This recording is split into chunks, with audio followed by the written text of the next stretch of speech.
Right, welcome back to Champagne Football. My name is Gary Rafferty, this is Chaz Samashonga, back to talk about round 27. 27, correct. And joined today with Blake Ricciuto. Thanks, mate. Thanks for having me. Nice reintroduction for you there, mate. Yeah, mate. You were shaking yourself. I was waiting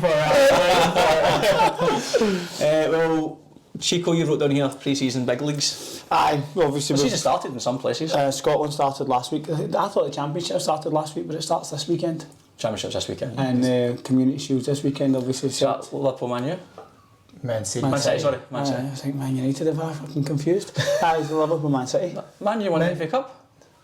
Man U, Man City, yeah. Aye, mate. Ah, okay, well, I was confused. No, is it Man U, Man City? It's Man U, Man City, yeah. Did Liverpool not win the cup against Chelsea? They did. Liverpool won the cup against Chelsea. Are you taking the mic? No. Have I made up into this? Mate, Man United, Ten Hag got his last... I'm saying Man United, but I'm saying they're not playing Liverpool. Liverpool beat Chelsea, remember the young squad? No, Man United are playing Man City. So who did Liverpool beat? Remember Klopp put the young boys out? Must have been that EFL League Cup, the old Carling Cup. Oh, it's a tight... Who wins the league? The league, I'm two cup winners, aye. Aye, of course, aye. I've had a shocker there. That sounds confusing. I'm pretty sure... Do you know what? And then I was confused because he said Liverpool. I was like, Liverpool, Man City. And he said it with such confidence. Man City definitely won the league. Aye, that's right, Man City. So, as I was saying, Man City, Man U. Shambles. Shite league anyway. We're all about the NPL. We are all about the NPL. There's actually, to be fair, I wrote here chat about promotion relegations. What far about league? The Premier League? Well, NPL 2, Nepean beat into Lions. I was just skipping ahead, just missing half the stuff. Nah, but it's massive because it just took them off. So that was a midweek catch-up game. So was it games on the week? It was just so it was a catch-up game during the week. Nepean versus into Lions. And who won? Nepean won 3-0. Did they? Aye. So no Steve Appleby? No Steve Appleby. Took them off the bottom of the league. Dunbar are bottom now. Fucking hell. Dunbar playing Nepean next week.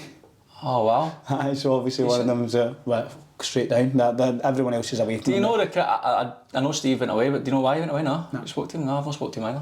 So who's bottom? Dunbar's bottom now of that? Yeah. Dunbar's bottom, mine's Nepean's second, but they're playing each other next week.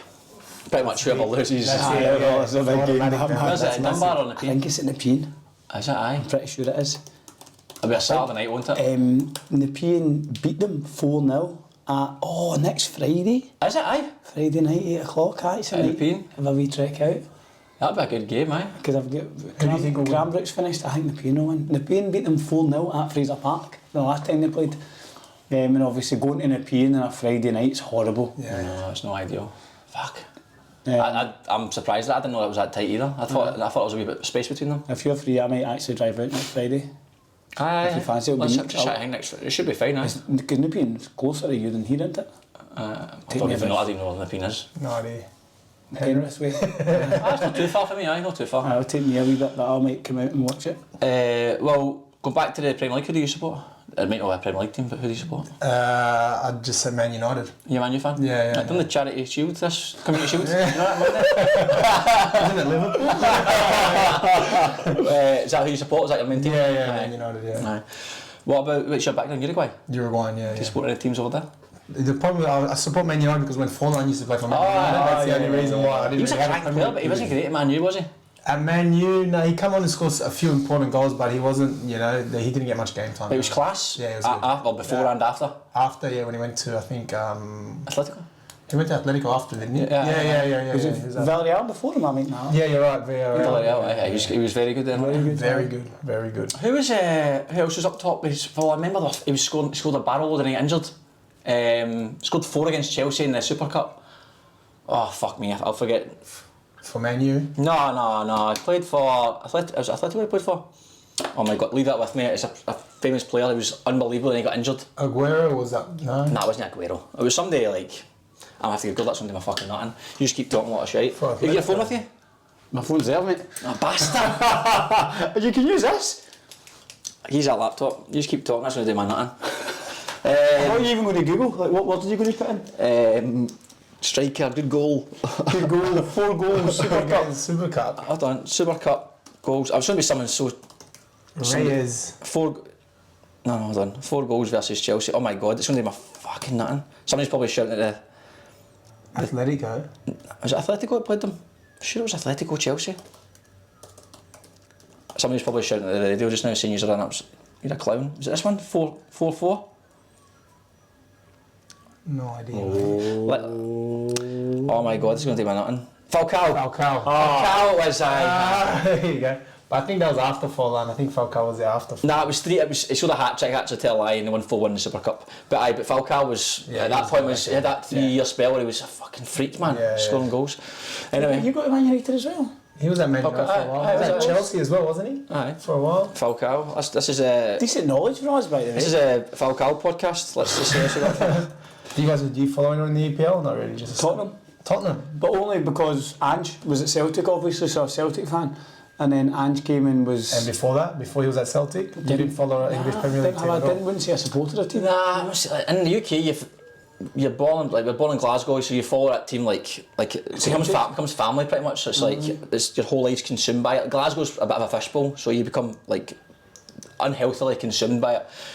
So you watch the Premier League, you go through phases. Like when I was younger, I supported Newcastle when they had like Alan Shearer and that, and then Alan Pardew took over, wasn't interested. Then I sort of liked Alex Ferguson, so I watched him a wee bit. Yeah. Then fell away from it, and then now Ange's at Tottenham. I'm a little bit the same with like the English Premier League. Like sometimes, like now I don't follow, but like I want to see Tottenham do well because of Ange and things like that. You know what I mean? So but if they lose, Man United. So if Man U lose, does it ruin your weekend? Not really. Nah, so I mean that's like not at all. As I've said, I've got it for like 4 days. 3 days. Aye, so like, that's what I mean. So you only have I've talked to wee guys in football here. And I'm like, wee man, who do you support? I like Man City, PSG, but I'm like, wee man, beat it. You're not a football fan. Like, that's not, you don't support anyone. Man. Well, anyway, who do you actually win the Premier League? Think Man U do alright? City. Man City. It's hard to say. You said that last week as well. Man. I hope Arsenal win it. I'd like Arsenal to win it. But I'd actually like Spurs to win it, obviously. But I think Arsenal are the ones that have got a chance. I'd just like someone else to win it. That's not Man City. I just can't see them losing. I know, mate. I know, it's hard. Can't see them losing. They're too good, man. Too strong. What about it was El Clasico? They played last week, didn't they? Did they? They played in the... Oh, Barca, they did, aye. Aye. Sorry guys, I'll keep you right. Oh, yeah. Friendly things? 2-1 Barcelona, it was 4th August, aye. I don't know how. I think I've seen Ancelotti say, like, doesn't really care, just the usual pre-season. Yeah. Just getting players back to fitness. Real Madrid have got potential to be a joke this year. I know, but also potential to be disaster with a lot of big egos and I don't know how it's happened before with big players. Manage it, aye. Yeah, but I think Ancelotti can He just whip out his cigar, man. Yeah. Just Ancelotti, man. Bet he's got a massive bobby.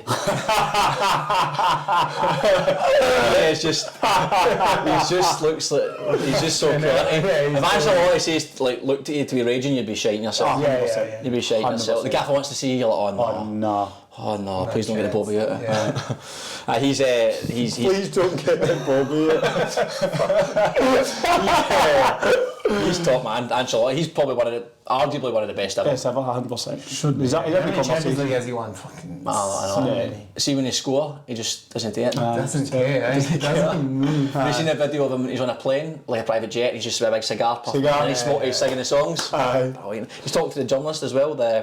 One of the female journalists starts asking him a question. I can't remember what she says to him. Something like, "So what's the plan after this? You're going to have a party?" And he's like, "Yeah, you're going to come with us." I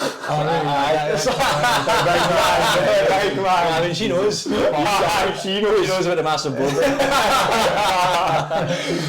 Okay, well, let's get on to the NPL. Again, still, as you've already touched on, Nepean, Dunbar, big games coming up. Start the NPL one as always. Chico, where do you want to start? Just that. The Sutherland Sharks Central Coast Mariners, a massive game at obviously the foot of the table there. Late penalty wins the game for Central Coast Mariners. Question is, was it a penalty? Never a penalty. I don't think so. Never a penalty. Bay will say otherwise, but definitely not a penalty. The Bay talk shite. Yeah, but definitely not. For me, it wasn't a pen. It looks like the strikers, as I said to you, kicked the back of Stamatelis' leg, and then it's probably the most theatrical fall you've ever seen in your life. I think he's gone down way too easily, and the ref just, I don't know. But as I was saying, it's a big decision to make, 94th minute. And he made it really quickly. It wasn't like... You see Stamatelis' reaction, which is going to be a natural defence, like no way as a defender, you'd claim everything that happened, but... He actually laughed a wee bit, Stamatelis. I don't even... Again, I agree, the kick, it's hard to see with the kick because it happens quite quick, but... He just gives him like it's just his body. It's his body, man. And he's got the momentum obviously because he's going ahead. I think it's very harsh. It could effectively send them they go down. That's potentially a big game as well. Big. Aye. I mean, decent penalty though, to be fair. Oh, great pressure. Very calm. Very calm. Very calm. Aye, for that. Scully, he's a good player for them. Aye, he is. He's a good year. Between the referees, we actually had good referees. FA Cup game. I saw you in the telly standing up. Perkle was standing as well. Not one person says only one standing. So for me, that's a successful. But do you know why they were so good though? You didn't even notice the refs or linos. They just did their job. Aye. No, there was no fuss over the refs, no screaming or shouting. It's just they just done their job. Was it just a normal ref that you? I'd never seen any of the officials. Oh wow, okay. Never seen them before. So don't know. Most of them, I think, A-League. Oh, well, they? Yeah, the one we had against the Jets, he was in A-League. Right. Okay. Yeah, so. I'd assume it'd be a high standard. Yeah, it's good. That's another thing. Just before we get cracking into it, well done. You obviously Spirit get through the round of 16 now, isn't it? Sports science, mate. So do you know what? Actually, I thought watching the game they just looked so much fitter than Glenorchy now. Management, mate. I mate, look, brilliant for the club. Aye. Obviously, the player, I don't know, and the players, brilliant for the whole club as a general history for them. That's well, I've only been there 3 years, but they've obviously got promoted, which was a big thing from NPL 1. They got in the last 32 that year, and then finished 10th or 11th last year. And then now the last 16, won the Waratah Cup as well. Yeah. Got to the semi-finals of the Waratah Cup this year, and then now got the loss. If we win the next, get some points in the last few games, we can potentially get higher than last year. So fair play to the boys who've done really well. And the club, small, it's a small community club. Yeah. They've got some rule with the youth. I'm not going to quote a number, but a certain percentage of the youth has to be from that area. Okay. Which I don't know. Pretty good. Yeah, I mean, because obviously it's a bit of a handicap to go like, well, we can't really get too many from outside. And they got promoted to NPL 1 last year. They're having a bit of a tough time this year, but they put a lot of effort into hiring the right coaches and doing everything right. And like we were talking off air about, the club is very professional. Like, we don't have the biggest budget, but they try to do everything else within the power to hire the right people, apart from me, and then get other coaching. Like the youth coaching has got like a boy called Gordo runs like the head of performance stuff for the youth, and his attention to detail is brilliant. We've got interns that come in and help the youth teams with our S&C stuff. An analyst that looks through everything, and then obviously with the first team, they got obviously the attention to detail is superb. But a lot of the first teams do have that nowadays. Like you boys obviously have footage and analysis and all that stuff. Yeah, so detailed. Yeah, so the details. Detailed. But I mean, it's like there's the resources, make of it what you will. Yeah. And that's what you can do is provide. And I think for a club with a small budget, I think they put their money. They can't pay top dollar for every single player they get, but they try and put the money they do have into the people, the right people. And I think that's it goes far. I think they'll get these players that you might otherwise not get potentially. That people looking for a good environment, they might not get as much money, but they'll be in an environment that they're going to be looked after, and they've done really, really well. And I think that's it. I think they've actually done quite well. Like Kyle Shaw, who I spoke about multiple times, plays centre half for us, big young boy. He's playing there since like under 14s. Yeah. We had Kaya Williams as well, who's been there for quite a while as well, right through the last few years, and he's in and around the first team squad quite a lot. So they've done quite well with young boys and all the rest of it coming through. So they have to do that because again, like Kyle Shaw, if Kyle Shaw was at a Rockdale or Appian, he wouldn't probably come to us because he stands out a mile. Yeah. Like he's a great centre half for a young. He's only 19, I think. But I make brilliant win for us. We played Melbourne Victory, so some laugh. Aye, brilliant. Are you happy with that? Did you want Melbourne Victory or would you rather? I didn't know. Like we spoke about this again. Like the whole beauty of the cup, I think, in other countries is we drew Man United, for instance.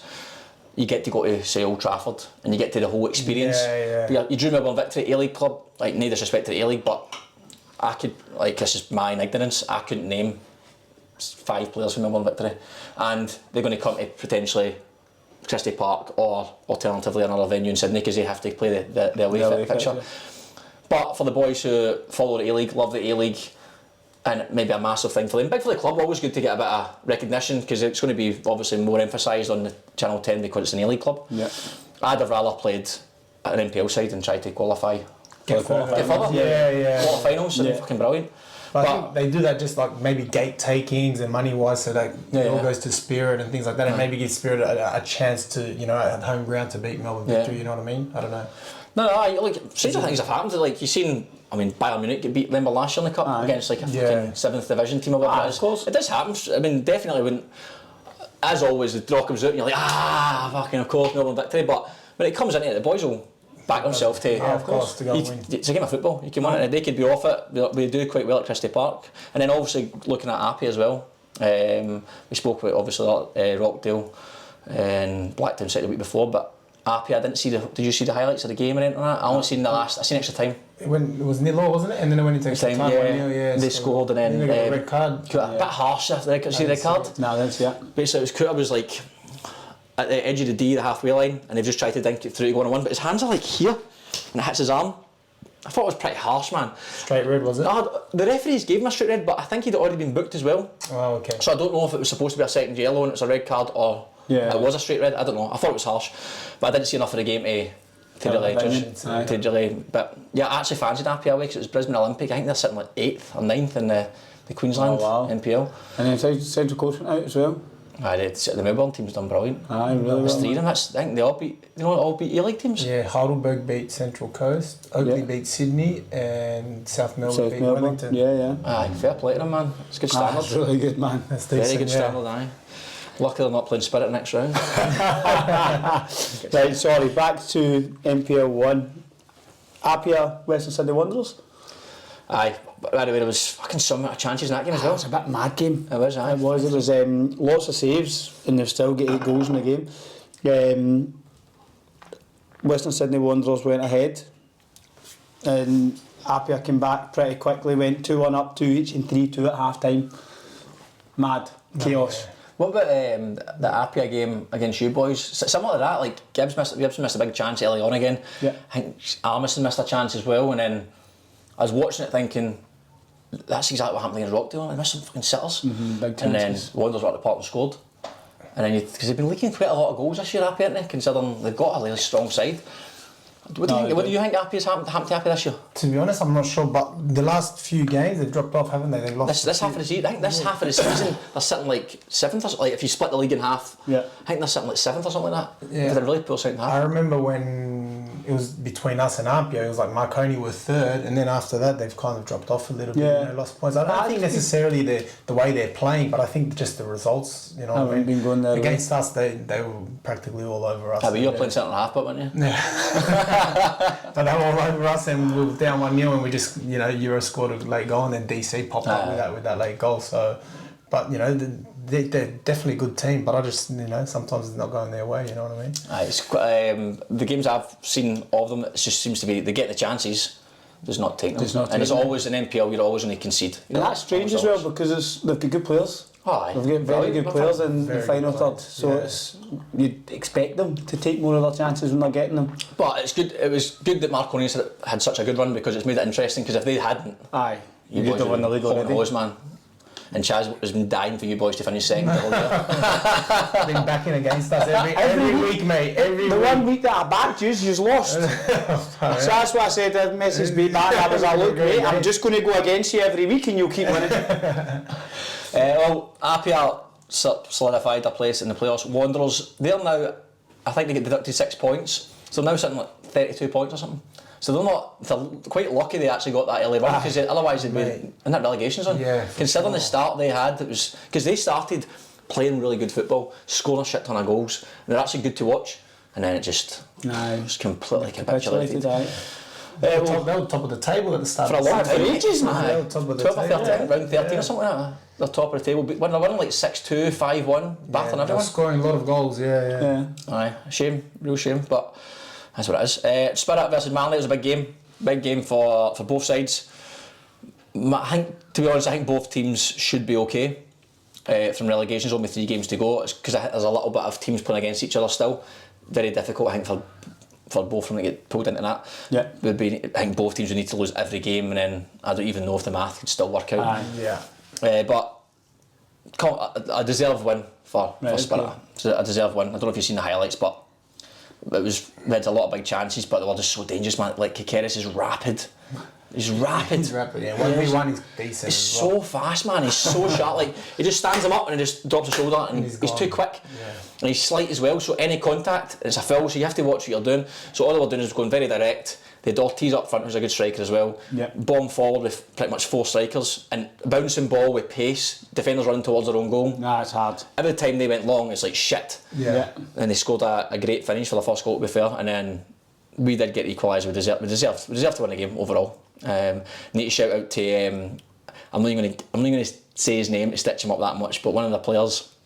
So we had like under 13s on the sidelines. They just like cheering the game on, like wee guys, and they scored their first goal, and he's ran across to the sideline, and he's like, "Get that right up, yay!" to these wee 13-year-old boys, and then celebrating, and he's in their face, and he starts going like an ultimate warrior, like ah, to these wee kids. The wee kids are like, "What the fuck?" So then this boy's only about 19, 18 as well, and then we score, we got 2-1. Then it went 3-1 and then 3-2, and I think that boy got hooked. So as he's walking off, he's coming up from the sideline, and he walks up, just starts staring out these wee kids, walks up to the sideline, it's right in front of your bench, just starts staring at them and just walking across, just staring out at them, and all these wee guys are just like wee boys, just like, what is going on? And then one of the boys was like, "They're kids, mate," and straight he's like, "Don't talk to me, cunt." And we're like, "Mate, is everything okay at home? Is everything okay at home? You can talk to someone." And our gaffer's like, "Mate, just go and sit at the bench, man, relax, man." But his head completely went, like 13-year-old boys, man. It'd have been, if they'd won, you'd have been like, "Oh, yeah, he'd have riled us up and got in their heads," but they lost the game and he was still going. I was like, "Oh, mate." He's funny, man. Funny. These wee, but good crack, I suppose. Well, looking at the other team in the relegation battle, Marconi, St George, and Marconi obviously top of the table. Not a great game, but St George had a few chances. Aye, decent chances. Keepers made a fair few saves. Watching from the highlights, I'd say maybe a draw or a St George even maybe deserved to win the game. Aye, but yes, each again. I know. Well, was it? It went down as an own goal. I think it went down as an own goal. Did it, aye? Yeah, I think. Oh, I'm well. not sure. Well, yes, he's done about it. He's been the top man for the last. You see, he's brilliant. Aye, he's good, mate. How old is he? Like mid-30s? Or Yeah, 33 or something like that? 33. Yeah, his energy is unbelievable for a guy tail end of his career, and he's fucking like such a big player for them. He's been there for a long time, hasn't he? I mean, yeah, he's been there for. Was he there when you were first time ringing up? Yeah. Aye. He was. I think he was at Rockdale as well. He played for Rockdale beforehand. Yeah, and then he went to Marconi.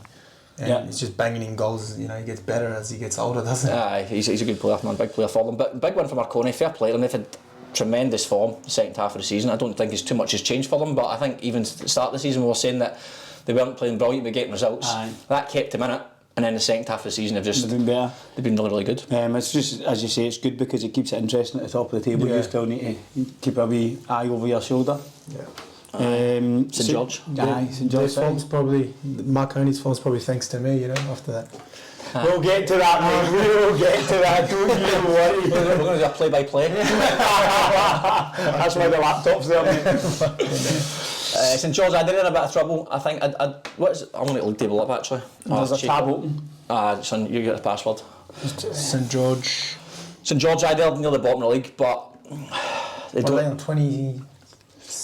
St George are on 26. Sutherland 25, Howes 24, Sydney FC 23, Central Coast are also on 26 with St George. So St George are on 26, you say? 26 points. 3 points? 3 points. Oh no, they're in the mix, aye. There was such certainty in I that. thought it was like 5 points they were clear. Nah, they're in the mix. Yeah, in the mix. Yeah. I think Manly and you guys are. I think we may have just. I think so. Yeah, I think we'll be alright. We've got a tough year. We've got a tough run, but I just think they all need to play each other. You've put yourselves, beating Manly at the weekend is taking you clear because you're 7 points clear of Sydney FC and 6 points clear of Howes. Howes are not going to win 2 games. Howes looked dreadful against St George. Fucking scudded us 4-0. But they looked terrible. The highlights... Against St George City? Yeah, okay. The highlights of the game was the only attacking piece was when they scored the goal. Oh, okay. Everything else was just like a wave. St George were 3-0 up in 30 minutes, missed a penalty, and it looked like almost after 30 minutes they've just sat back and... Okay, damage limitation. Oh, goal difference might come in it as well. Howes are 24 points, you are 6 points clear. I don't see you in any trouble. We've got a tough run. We've got Blacktown City at Christie, which we do fancy ourselves, and then Wolves away, which is tough. Not for you, obviously, big man. Then we got Appy the last game of the season. So it's a tough run. It's a tough run, aye. Tough run, but you know what I mean, it is what it is. You need to play I the think teams. you guys are safe. St George have got a hard run. St George are away at Olympic this weekend. Then they have at home to Central Coast Mariners. That's what I mean. That's what I mean for us in that Manly. I think That's there's a couple of teams still to play each other, and amongst those bottom teams, and I think Sydney FC have got you boys, and I think they've got Apia and Olympia, and they've got a tough run as well. So I think we should be alright. Last game of the season, Sutherland at home to St George. Oh, really? Yeah. Some good games there too. I don't know. Honestly, I mean, there's no point in predicting it because every week it fucking changes. I'd like 6 weeks ago, St. of course, looked the definite. But if Sutherland win that, you know what I mean, pretty much safe. Safe. Because they'll jump. Will they jump St George if they win that? Yeah, most likely. Yeah, they will because A draw kills you. You don't want a draw, man. Yeah, you need to. A draw ruins you. Because Sutherland's games are, they've got this weekend they play against you boys. Yep. Rockdale uses it at home. Sutherland have got a wee bit of a hard run actually. Then they're at home to St George City, and then they play St George Saints. That is tough. It's tight at the bottom. It's good, but it's not what you want. Excuse me. And then Blacktown City Olympic. Looked like Blacktown City were comfortable until the last 20 minutes. Does that not happen often with Olympic? They went to late. When other teams score, they just seem to come to life. I don't know. I've not seen it. I don't watch enough full games to say. You just see highlights. But I did think like Roy took the game with his scruff and neck a wee bit. I didn't seem to come through Roy. In the first half, I was 11 shots to 2 in Blacktown's favour. But then in the second half, it just seemed after Blacktown scored, Olympic had big chances. And is it Prendergast in goal? Yeah, for Blacktown. For Blacktown. Made 2 big saves, 2 big one-on-one saves. So did you see the ball for Roy? He split. Great ball, that one. Great ball. What was Olympic? How far off the playoffs are they? Olympic because Wolves lost. I think that loss hurt them. That loss hurt them. 4 points. 4 points off 6. Off Wolves, yeah. And 6. And St George. St George and Wolves are tied on 43 points. So St George and Wolves are currently in it. 5th and 6th. 6th and 7th. Sydney United are 5th with 44 points. And is that it? Is above that? Is it? Above that's done. Yeah, okay. Blacktown 51, Apia okay. 51, Marconi obviously 59, and Rockdale 60. Yeah, I think that top 4 to me is the 4 best teams in the league anyway. I think that sits a bit right. What you'd expect. Aye. But then 44, 43, 43. So you're looking at Olympic to Sydney United. Anyone could really finish in that top 6. Good, that's good. We don't want any of those dead rubbers at the end of the season. It's crap to watch, so that's good. Sydney United, Sydney FC, that was probably the best game of the weekend. Aye, I don't know how that was nothing each. Yeah, Did you watch the highlights yet? I watched the highlights. Yeah, Mental. Yeah. A lot of chances, huh? Big chances as well. Big chances. Few saves. Who's it? What's the keeper's name for Sydney United? Sydney FC? Gus Husfeldt. Husfeldt. Aye. Is that how you wrote Huf slot? That's how it's spelled, mate. That's how you say it? I think so. That's it, aye. Not bad. Oh, I thought, and tell me, we'll be disappointed with his chance. 100%. He's had it a wee bit earlier, man. He should have had it as soon as he's went by the keeper. Aye. Maybe 20 I yards. can see his reaction, but see when it after get blocked, his hands on thighs for quite a while. He knew. Bastard. Aye. But there's some chances. I understood the bar twice once. Post. Maybe Good goalkeeping as well. Yeah. Good goal. Maybe tell me one on his right foot. I don't know. Is he left foot or right? I think he's. You know, he's good with both. He's good with both actually. I think he's He's a left. good striker. I'm telling you, Very good, mate. Very good. I think when every time we play against him, he plays. I think he stands out. Like you just sometimes you can just tell when you watch that, like a person who can play at a high level, the way they move, the way they control it, the way their body language. Yeah, you just tell. Good player. I don't think he's played as much as I thought. He's been in and out of the team. In and out, aye. Don't know why. Interesting. I don't know why either. And he can make something out of nothing sometimes as well. You know what I mean? And you need that if you want to do well in NPL. You need that one player that can make a difference. And we'll go on to use later, mate. Don't worry. Well, Sydney United are not safe. They're, in terms of playoff position, they're still in the hunt there between Wolves, as you went through, St George. St George, aye. Sydney FC, obviously, big point for them away from home, hard place to go. And then look at, you can talk us through the Rockdale game. Obviously, we watched it, but thoughts on it? Look, we started off strong as we got an early goal through a long throw off. What a throw that was! Oh mate, It's a corner. Does he usually take the throws? Not really, no. Like sometimes he'll just go, like when we're counter-attacking, he'll go and grab the ball and he'll just launch his throw, and no one really realises. And he's like, mate, this guy's got a massive. That was a cracker. So he's got mate, and he's just put it straight onto So Kadoga's head, and it's just decent. But now he wants to take. I know, well, that's a weapon, man. We've got a lad, Lummy, that plays for us, does the exact same thing. Sometimes we have a corner. and constantly a wee bit inconsistent, but I feel like with the throw-ins you can get quite a lot of consistency with the throw. Sometimes he goes out for a throw and you think, we've got a chance here. Because you can fucking rifle it. It was so flat as well. I saw that when you're talking about that, when you played, the ball went out and I was half paying attention and I just saw your defenders, Backmaz and Kyle going into the box, so I thought, they must have went out for a corner. And then it was a throw-in. I was like, it's a weapon, man. Like, if you get Euro for Rockdale, fucking flat balls. Defensively, you don't know what's going to happen. It's hard. It's even for keepers. It's hard to come in as well because of the angles different, and everyone's proper square.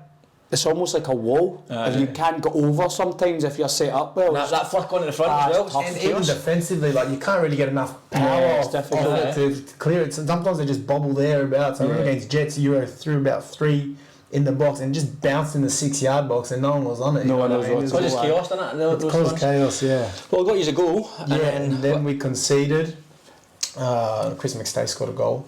He's had a good season, Chris McStay. Yeah, he's a decent footballer. And the Japanese lad, he's not bad. He's a good player, he's a great player. I like him. Did really well. But then we lost our way for a bit, but and then Nick Soros came up with some 2 big saves. The last minute? Mate, what did I say that? What in about the 50th minute? 50th, 60th minute? Aye. What one was that? Another one-on-one. It was Fernandes went through. Aye, yeah, Fernandes went through. Yeah. Should have scored it, but I know. But I think DC just got a touch or something. Got his, put him off a little bit. Our defender just. That's it. As if from a goalkeeper's point of view, you're hoping that they can apply enough pressure for them not to finish comfortably, because there's a big difference for a striker. I assume if you've got somebody here, you're almost trying to hold them away and then do something with the finish, as opposed to just running. They're 2 yards back, and you've got a wee bit of time to get it off. Yeah, but DC did well, and then Soros just stayed big. Yeah, even that other just stayed up for so long. I was like, and he just copped it on the chest. That was big. It's mad the margins of like Marconi watching that, for instance. Oh mate, like you think, fuck me, like they drop points there. Like Fernandes scores, it's 2-1. I mean, you could obviously come back into it, but even the last minute when someone went through, I can't remember who went through 1-on-1. Mustafa, I think he's. Mustafa's got through 1-on-1, big save there. It's 2-1. Probably not going to come back at that point. Marconi got into the last 3 games thinking, like, we've got them. 100%. Where else is going? And then because that 6-point gap is a 3-point gap, and then even yous are feeling a bit more pressure. But I think now, I think how many times we've scored late winners this season is. Oh, any chance? Oh, here we go. Just lock it up. Hunter Elliott against Sydney United, 90th minute winner. Then obviously, I got one against. Obviously. I got one against. Well, it wasn't late. I think it was the 81st minute. But that was a big goal. That was a big goal. Yeah. So it was 2-1 down, weren't you? We were 2-0 down. Okay. And we got it back to 2-0 down at half time, eh? Yeah. That was a big goal. Then we got it 3-2. But I think because also that was second, so that was first versus second at the time. And then the Spirit one, and then DC against Apia as well, that was a massive one. As I said, the last 2 weeks, if we get 2 draws, they're how many points behind us, Marconi? 2 points. 2 points. 2 points behind us. So, but I think we always got this mentality that in the last minute, we're, like you saw that goal against Wollongong, if I missed it, there was somebody else. There's talk about the defending, but there are 2 people behind me ready to put it away. You know what I mean? Everyone's just going in wanting to win the game. So that's the mentality I have. Poor defending though from Wolves. Like you could have probably, if it was a wee bit lower, took it in your chest. There was no one near you, man. I think one of the players fell over, like one of the Wollongong defenders. Was that you just dropped a shoulder, mate? He was running and he tripped over our player's his wages in his back pocket. Guys, I'll just take that. What did you say? I think it was a $600 goal bonus you're on. No, and the rest. No. No, I thought I didn't catch it very well because I bounced before, and I thought Vedran was just going to knock it over, and when I saw it hit the net, I was. Because we spoke about that, it's hard for a keeper.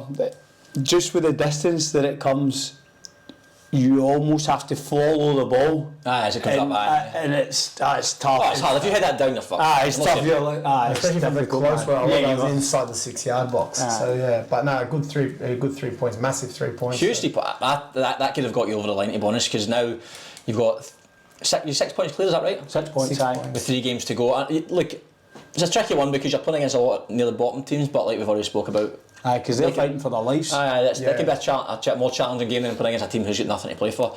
But you've got to fancy playing against the bottom. Is it 3 at the bottom you've got? You've got Sydney FC. Savo this weekend, and I think it's Sydney FC and Central Coast. So 3 of the bottom 4, so you've got to fancy. Yeah. But it won't be easy by any means, because I mean, you never know with Sydney FC, and they could stack a team. Yeah, we're just like focus on the next game, you know what I mean? Like we just want to keep going game by game. It's so cliche, but that's all we're What's the record points for an NPL season? No I idea. don't know, mate. Because Robbie said something in that interview about... Not sure, you know, I'm not too sure what the record is, but I think, you know, obviously we'd want to get that, but at the moment it's just like 90 minutes, Sutherland this weekend, let's get the 3 points and then we'll focus. Is that Seymour or is that Ellington? No, Ellington. We've got the next three games at Ellington. Oh, have you? Because Sydney FC play. Watching games on Ellington is a worst man at NPL TV. The NPL TV. Oh no, 3 o'clock in the afternoon. Mate, you sit there, a pair of Ray-Bans on watching fucking second half. But even in the game, like sometimes the ball goes in, you can't see the ball. Nah. It's not. That was you against Marconi, wasn't it? Yeah. and that was at the Palace. That's funny. What do you saw at I was going to also say the goal difference. What's the goal difference between Marconi and Rockdale? Who's got the better goal difference? Rockdale. Have they, aye? I just... no, it's exactly the same. It's exactly the same, actually, sorry, it's exactly the same. But Rockdale have scored 6 more goals, but they've also conceded 6 more. Yeah, that 9. Rockdale scored more goals. That 9-0 game killed us. That is the maddest fucking thing ever, that. Well, wrapping up with that NPL 1, Rockdale top, Marconi second, 3 games to go, 6-point difference, similar goal difference. So this weekend is pretty much the weekend, I think. 100%. And then we're looking at... Who's Marconi got this weekend? I'll tell you, Blake will know. They're at home at Blacktown City. Okay, tough game. This weekend, is it? No, that's next weekend, sorry, you're right. They're away at House. Okay, so they should be 2. We'll see how we go. And then the bottom of the league, obviously, it's still nobody's got a clue what's happening there. Then NPL 2, Chaz, you want to... No, Blake, run us through NPL 2, mate. You love NPL 2, don't you? No, he said he wanted the NPL 3 section. NPL 3 section you want? Oh, right. No, you guys can run it. I only know about UNSW because he doesn't stop talking about it. I'll cover the UNSW game. Say I sent on the video, man. Do you know, you did very well in the predictions last week. You said that. What did I get? 10? 10, but predicting Do you know who fucking done me in? You. Scored in the last minute, I had a draw for that. You had a draw. I had like 11 out of 12. Well, you guys backing against us, eh? Mate, I back you almost every week. That's alright. I back Rockdale. See what happens when I back you. I think I backed Rockdale 25 out of 26 games or whatever, and then the one game I didn't, you done me in. Dulwich Hill and Alliance finished nothing each. It seemed that there was not a lot of big chances in the game. Ollie Green gets sent off for an Alliance. Hold on. The goalkeeper's at the Fiji national team? That's what it said on the report that I was reading, mate. Cheeky. Jerome Narayan get a call up to the Fiji national team. Is that is he Interline's goalkeeper? Dulwich Hill goalkeeper. Yeah, so shout out to him, that's class. Nice work. Aye, brilliant, aye. Superb. Has he played the game already?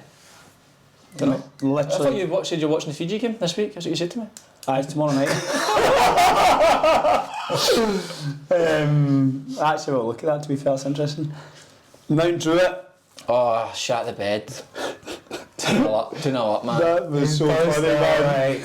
Oh, shat the bed. I was actually, this was why, to be fair, doing the podcast has been good, because if I hadn't been in the podcast, I'd have noticed the score, but not really bothered. But been paying such close attention to it. After our game finished, I was straight on NPL 2, and I'd seen that obviously the other teams had dropped points. And I thought, well, Mount Druitt 2-0 up, cruising, and on the way back in the car, I seen 2-2. I was burst out laughing. I was like, oh no way, this has happened again. How? Nobody wants to win the league. Bankstown City's right up their arse now. Bankstown City jumped a quarter. Aye. Are they playing each other this weekend? Did you say? This weekend, no. This weekend, Mount Druitt are playing Hakoah. Aye. Mount Druitt are Hakoah this weekend. If they draw, like, say they draw, and Bankstown City win again. Aye, then Oh, in fact, if Hakoah win, then Bankstown City win. Fucking hell, man. Who's Bankstown City got? Bankstown City. Easy run. Northern Tigers. Bankstown City's got an easy run. Look, I wrote it all here. I said an easy run, like There's a wee section there, right? But the. Alright, okay, we'll get to that end. Then you just keep going through the games then. So then, Rydalmere beat Bulls 5-2. Bulls are struggling also. Poor Craig Noon, man, he must be pulling his hair out, man. It's a tough result, that. Robert Eramugo scores a brace for Rydalmere Lions. I actually messaged Tommy Gattani. Oh, Tommy Gattani got engaged, so congratulations to Tommy. Congratulations, Tommy Gattani. Robert Eramugo, I believe he was at Central Coast and then he had some bad injuries, but he signed for Rowdomere. In the past few weeks he's scored a lot of goals, maybe 7 or 8 goals in the past 5 or 6 weeks. Oh, has he? So, shout out to Robert Eramugo. We beat Hakoah 3-2. You said Hakoah good? Hakoah were a pain in the backside. Oh, you said that's what you said. Aye. They were so chirpy.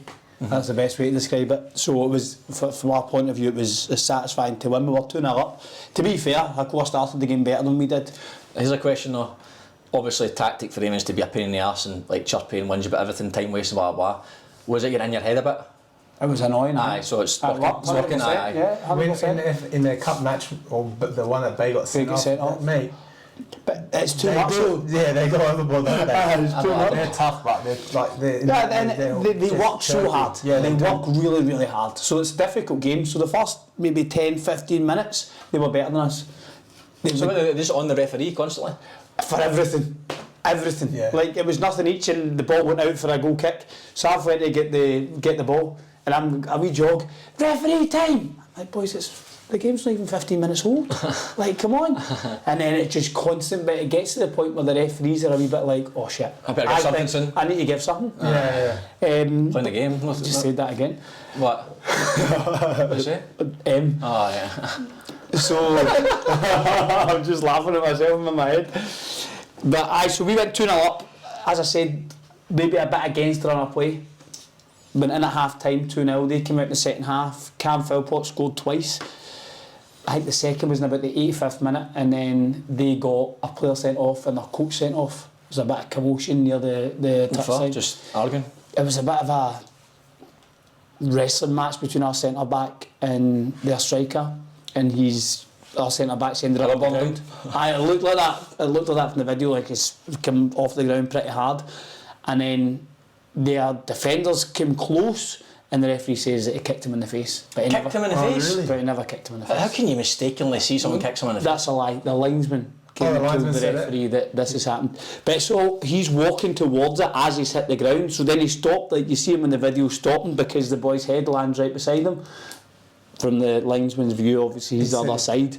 He's just seen him move towards it, seen him hit the ground and said, oh, he kicked him in the face. Red card straight. And then their coach gets sent off and then we scored the winner. Oh, fucking hell. So it was unfortunate for How many saves you make? 17 in the first half. Says it here. You've got it written down. 17 in the first half, 4 in the second half. I picked the ball at the net twice in the second half as well. Blackstown City beat the P 1-0. As I said, they've actually jumped Hakoah now into third, which is quite interesting. They're 5 points off Bulls. Going into the final 3 games, right? The Silver scores the only goal of the game there. SD Raiders extended winning streak. I think that's 7 games. They're flying. They've just left it a little bit too late. Charlie Ragg scored twice.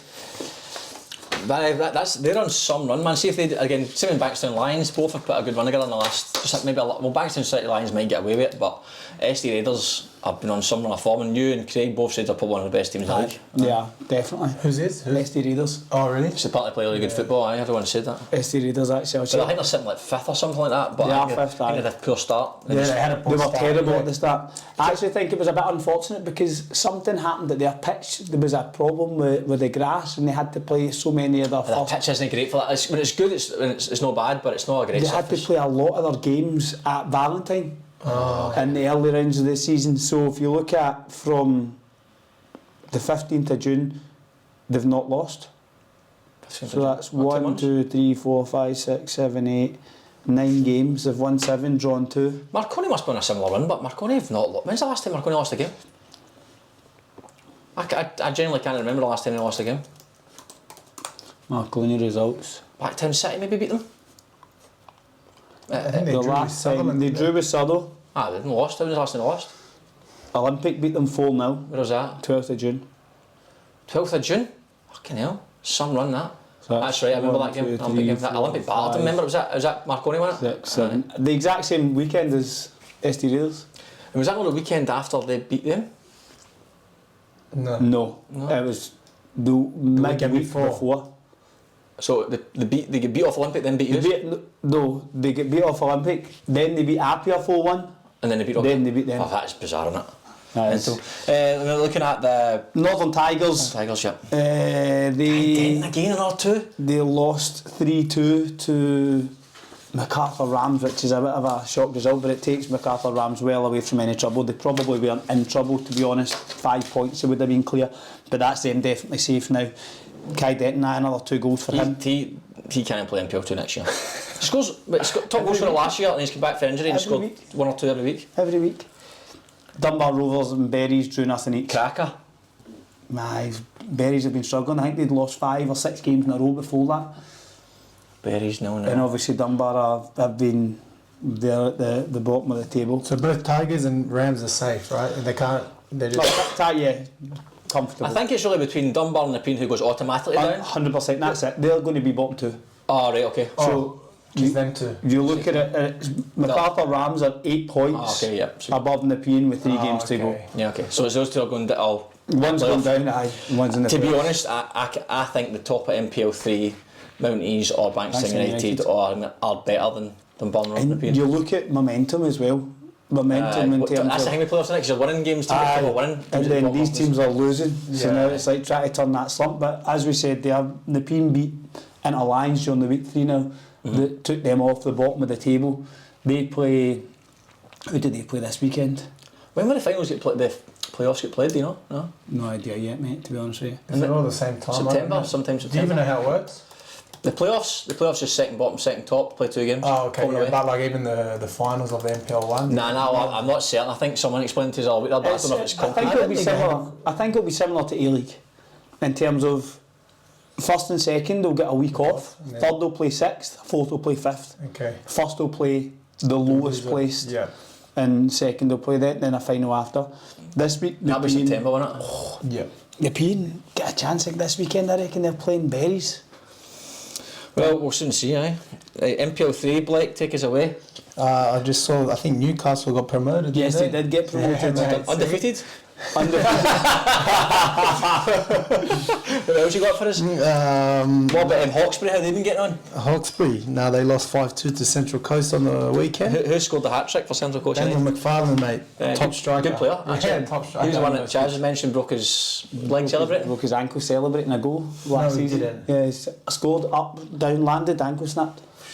It was bad though. He's been out. He's only came back halfway through this season. He's a good player. He scored a couple of goals. He's a good player. Good player. Very good player. South Coast beat Granville Rage 5-2. So Michael Tchaikovsky scored another 2 goals. And congratulations to the Newcastle Jets, by the way. Some season. But, they've been in that league for a while.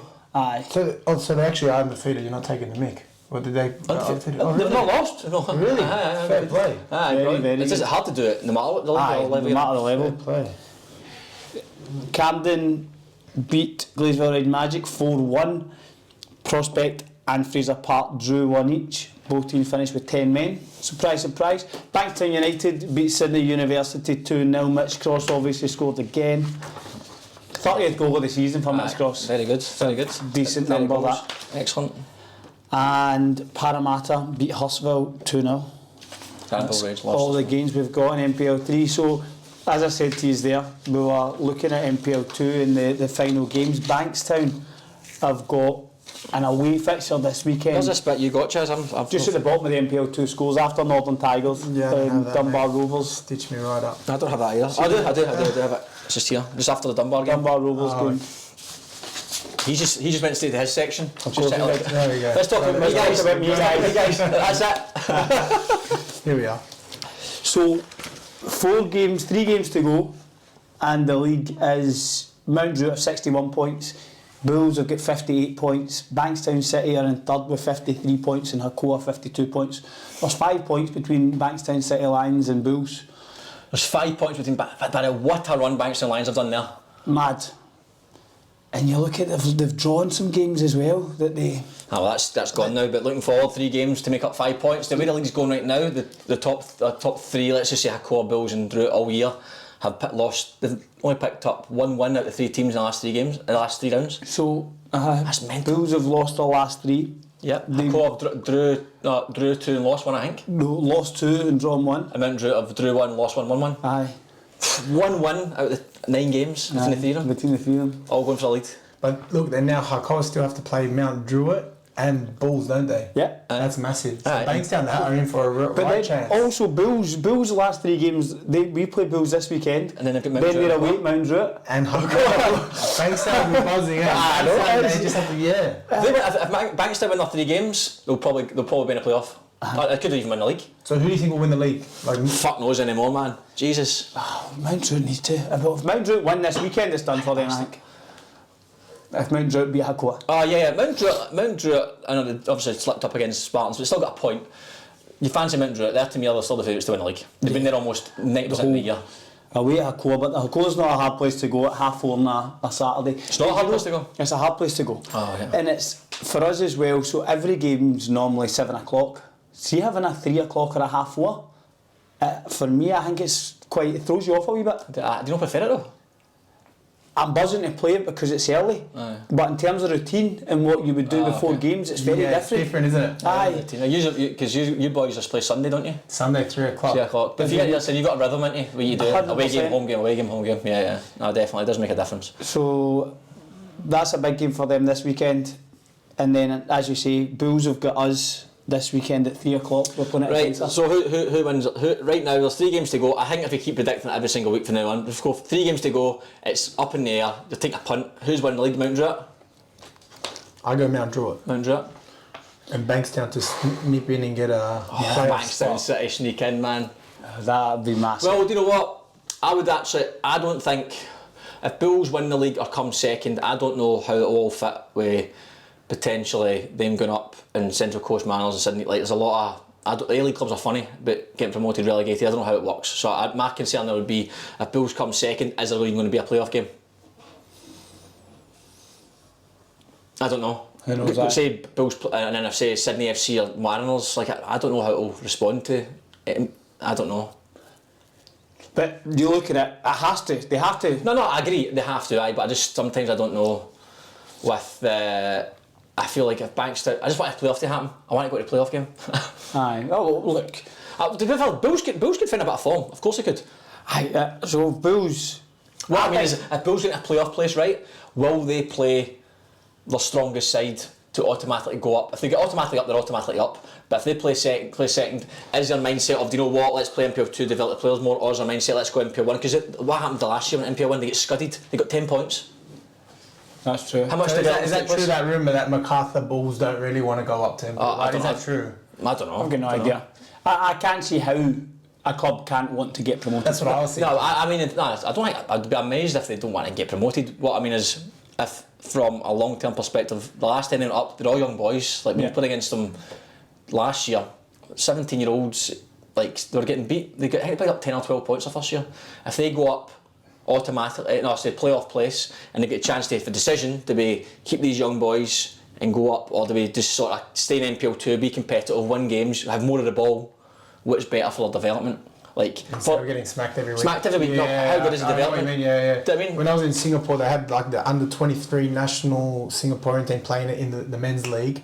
They got smacked every week. Yeah, I don't think it would be a bad shout to have all of the league NPL 2. in NPL 2.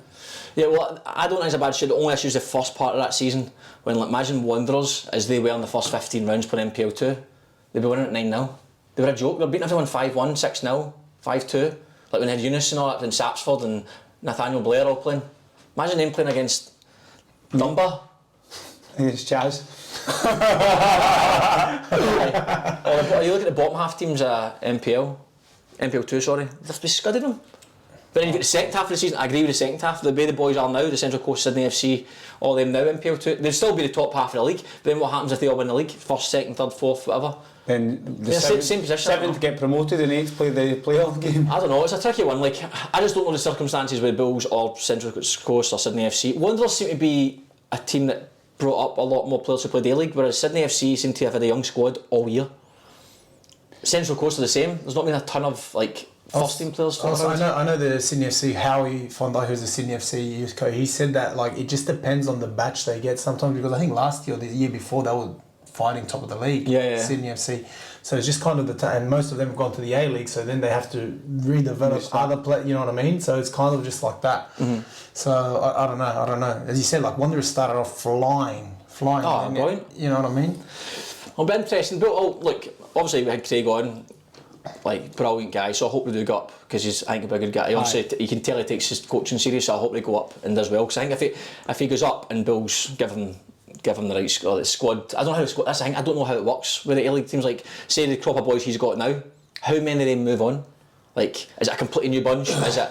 So I think the Bulls is under 23s. Right. So they'll sign players between the first grade, maybe players they think that have the potential to eventually break in. Yeah. But it doesn't need to be bringing in 15, 16, 17, 18-year-olds. It could potentially be a 21-year-old that we're going to put into this 23s and see how they get on.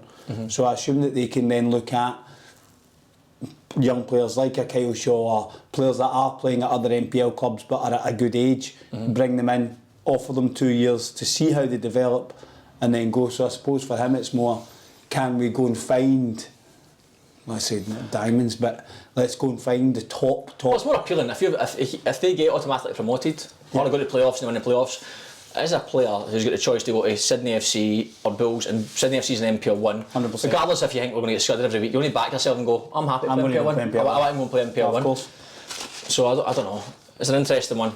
I don't know. Newcastle Jets in NPL 2, but you're saying that next year you could have Jets, Bulls, both in NPL 2. And Central Coast and Sydney FC potentially. You could potentially have 4 of them, Aye.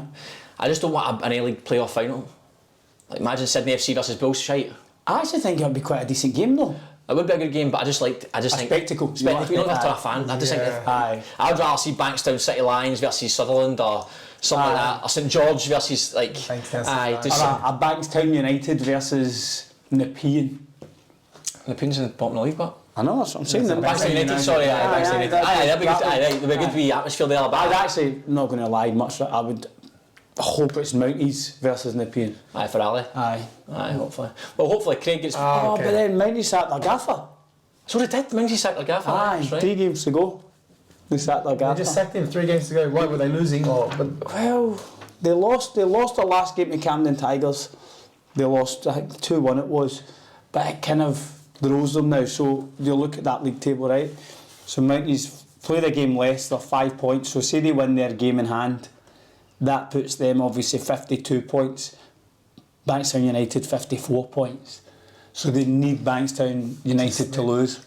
The Mounties have a bye this week. They had it last week, aye. So they put it. The weekend just gone. I saw aye. it's Friday, isn't it? Aye. Okay, cool. Right, well, It's tight. Chaz, top goal scorers. Top goal scorers. Or the Champagne Football top goal scorers. Mitch Cross, 30 goals. Well done to him so far. Euros 28, can't rule Euro out obviously. No. Oh. And Andre Martins, he's not scored for a few weeks to be fair, still on 24. Where's Andre Martins play? Six and a forward. He's a boy, he's been banging He's goals. good. Yeah. Oh, good player. Was he Portuguese? Yes, Portuguese. Yeah. I think I've heard about him. Portuguese is good. He's good. Brazilian or Portuguese? One of the two, I'm not I sure. think he's Portuguese, someone told me. Yeah. I think he's a good player. So, I'm not far off Euro, 24 more and I'm there. I Okay. might catch him, what do you reckon? You might get if you get a few more minutes. 100% man. If you start playing, if you become a central midfielder again instead of a centre back, you might. I told him, I said I'm on his tail. I told him it last week, but there's no chance. Yeah. He just bangs him in for fun. Is it true after every game where the boys shave their pubes and put it in your head? Is that true? No, mate, no. Is that not true? I don't know where you heard that. That's grim, mate. That's grim. The boy says that was happening. If they do, I don't know about it.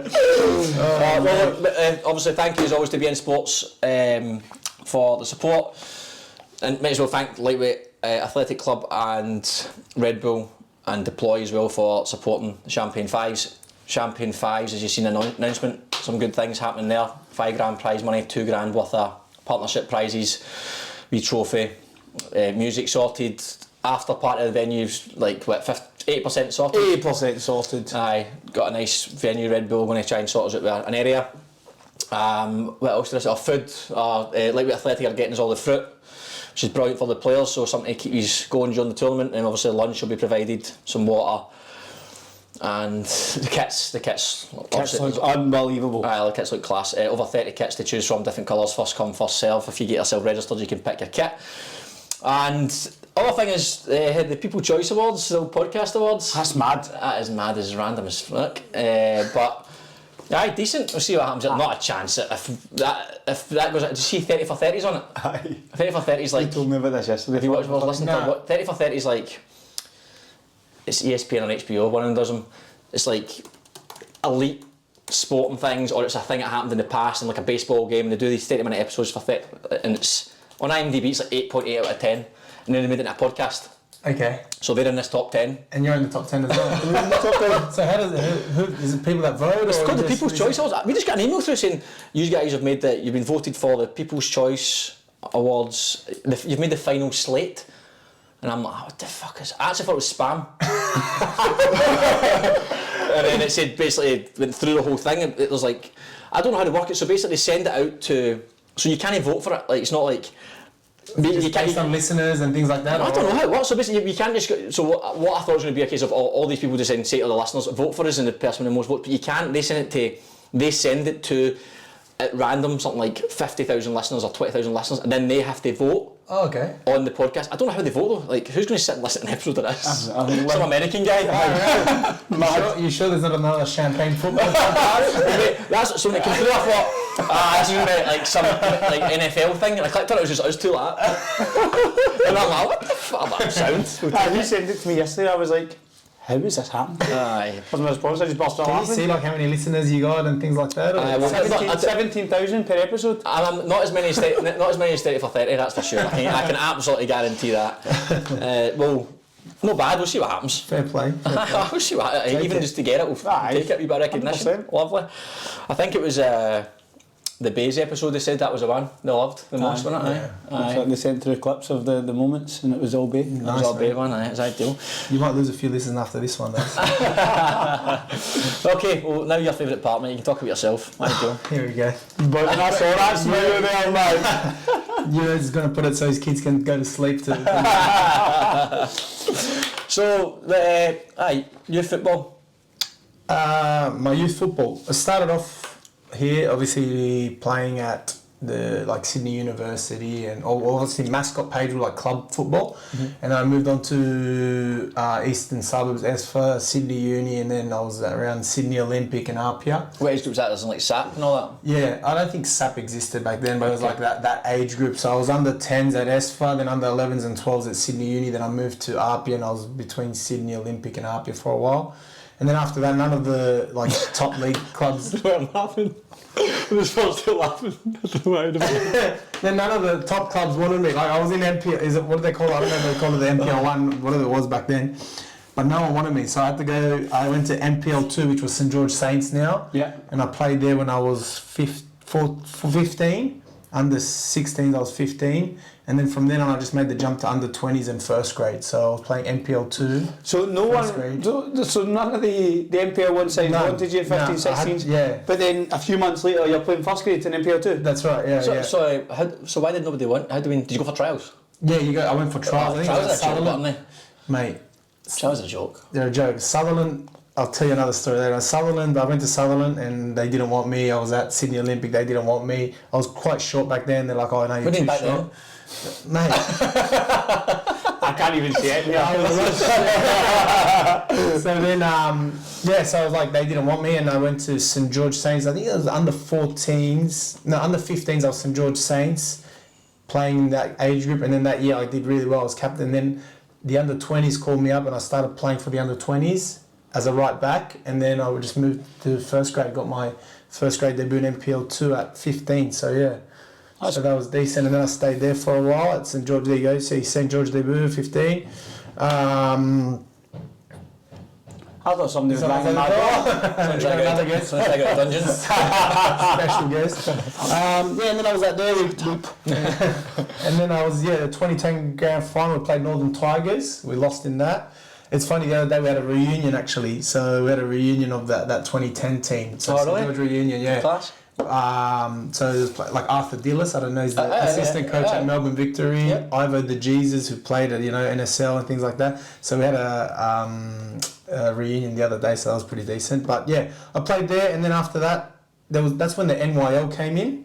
So like the National Youth League, and I went on trial at Sydney FC.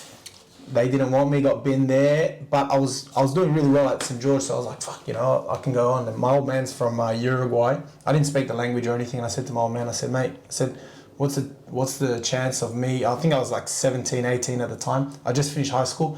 I said, what's the chance of going to Uruguay and testing? Did your dad live in Uruguay at the point? No. No, okay. He lived here. He lived here. He came here when he was 12, and he's like more Aussie now than Uruguayan. Yeah. And he goes, you can go there. He's like, I don't really know anyone, but we'll call one of our cousins and see what we can do. I was like, yeah, fuck, I'm not having any luck here. And I thought I'm at the level. And I went to Uruguay, and I was trialling with a couple of clubs. It was hard. I didn't speak the language, nothing like that. What was your standard like? Decent. Aye. Yeah, I can imagine. Yeah, it was decent. I can imagine. I got there the first 2 weeks, honestly. So I went, as it says here, like I was at Danubio, which is a big club in Uruguay. It's where Cavani started off and things like that. So I went there and I trained with the reserves. So I think it was an under 23s. Yeah, it was an under 21s. And I was training with them, and I was like, oh, fuck, and I didn't speak a word of Spanish, and I was just like, fuck, this is difficult, and I did all right, and I trained. They kept me training there for a while, and I did really well. And they actually moved me, at that point, they moved me as a centre midfielder. Right. I nearly really played centre midfield. I was playing right back. I tried as a right back, and they said, look, go in the midfield. And I did really well. And then after 3 or 4 months, they wanted to sign me, and I was buzzing. And Is this going to be full time? This was going to be full time in reserves. Yeah, so I was buzzing. Like I remember the day I was 19, turning 20, and I called like my parents. I was buzzing. I was like, oh fuck, we've done it. And yeah, the next day I went there, and we played a friendly against a top team, like like a proper pro team. I scored a goal and everything. And after that game, they were like, oh look, sorry, we can't sign you. I was like, what do you mean you can't sign me? Like I did the medical and everything. They're like, oh no, the agent. It wasn't really an agent, but the guy that brought me there was fighting with the president. Like for fuck's sake! And I was like, but I don't even know this guy. It's just a phone call. I got like, I don't even know what's going on. Just let me play. Like I don't care, anything. I just want to play. And they're like, nah, that's it. We're not signing anyone that's come from this guy. I was there, and I was like, what do I do now? So that was a bit hard. But then after that, I just was making phone calls again. And Peñarol is a club that my grandparents all support in Uruguay, one of the biggest clubs in Uruguay.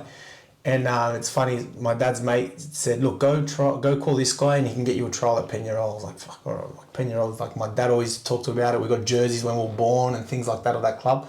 I went there, and the first day I was nervous as fuck. Like I've never been so nervous in my life. Like a big club, like you see the infrastructure, I was nervous, and I got there and I was like, fuck. For the first 2 weeks, I kid you not, I forgot how to play football. Yeah.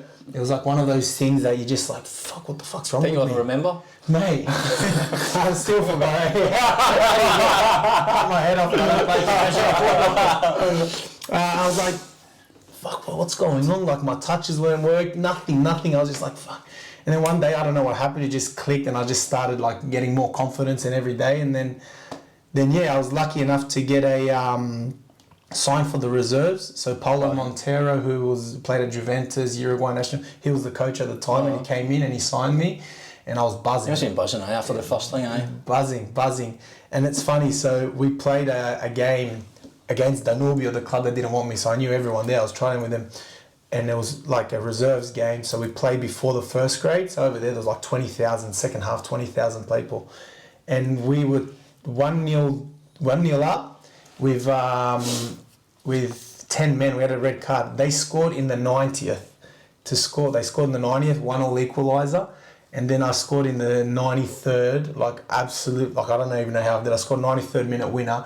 Crowd goes nuts. Everyone was like buzzing. And then after that, people, like, because it was so big football over there, even though you're playing reserves, like people in the streets would know who I was, and they were like, oh wow. I go to the butcher, and I was like, oh, you play in the reserves of Peñarol, here, have some free meat. Wow. It was buzzing. That was one of the greatest, that was probably the best moment there. So take it you had a different agent at this point? That wasn't even an agent. It was just like some guy that worked as a kit man at the club who got me the trial, and then so I didn't even have an agent. I was just on my own. So the first guy you spoke to, that was an agent. So the guy that shafted you. The guy that he was an agent, but he was just like I didn't have anything signed with him. He got me the trial at the Danubio club, and then he just pissed off after I couldn't get a contract. Did you speak to him ever again? No. That's a joke. So I just went straight to Peñarol, and then I was there. I moved to Canadian, which was a Canadian-owned club in Uruguay in the second division, and we made the playoff final, but we lost in the playoff final to get promoted to first div. I played every game that season. How many fans at the game? No, not many in the second division. No, second division there wasn't many. It's funny, we had the team wasn't like we had a great team. But like the club was run so poorly. Like I remember before our playoff final, we didn't have a field to train on. So we went onto this like dirt pitch, like where the it's called baby football, where the young kids play. It's just like a public park, just dirt pitch. We're training on that before a playoff final to go into the first. Is it televised? Yeah, it was televised. The games were televised, but we were all training on that dirt pitch in the playoff final. It was just like what's going on. What year's that? That would have been 2011. No. 2013, I think it was, 2013. Do you still follow any of those clubs? Only Peñarol, Peñarol is the Are they the biggest club? They're the biggest club. They're the biggest club, okay. Yeah, they're very good. You know, they played like a rival match against Nacional the other day and they lost, but there was like 50,000, like it's a proper. I showed you the video. The fans there are superb. Mate, unbelievable. There's no flares though. We were talking about that the other day. Like I don't know why they don't allow the Rockdale game. You know, we're probably going to touch on it here, but the Rockdale game with the fans. You know, it's so much better. The Rockdale fans are so good, mate. We've got the best fans in probably the league. You know, definitely in the league, and they come every single game. Even back then when I was playing 5 years ago at Rockdale, mate. And it brings an atmosphere, you know what I mean? It brings an atmosphere. I don't know why. Even the fact that when you scored at the weekend against Wolves, you run across and they're there. Yeah, even an Olympic game, flip it. Even an Olympic game, the fans, obviously, Olympic ran towards your fans. But that was only because, but that made the game, as me watching it, funnier. Like, it was better atmosphere. They're giving them shit all game. Yeah. They've give it back to them because they've scored late. Like that to me, football's all about that. It's those wind-ups, those fans, atmosphere, people at the game. Shite. Not the banning stuff's a lot of shite. And I agree. Like I don't agree with like even the opposing fans not coming to the games. You know what I mean? That's, as you said, like the Sydney Olympic fans will be buzzing at the Rockdale fans. 100%. You know what I mean? So. You know, credit to the Rockdale fans. They're there every week, mate. Every week. So that's a good thing. Yeah, you know what I mean? So that's good. So 2016, you returned to Rockdale. I returned. No, well, that was my first year. I returned to Australia. Returned to Australia. I actually returned on a trial at Sydney FC. Yeah.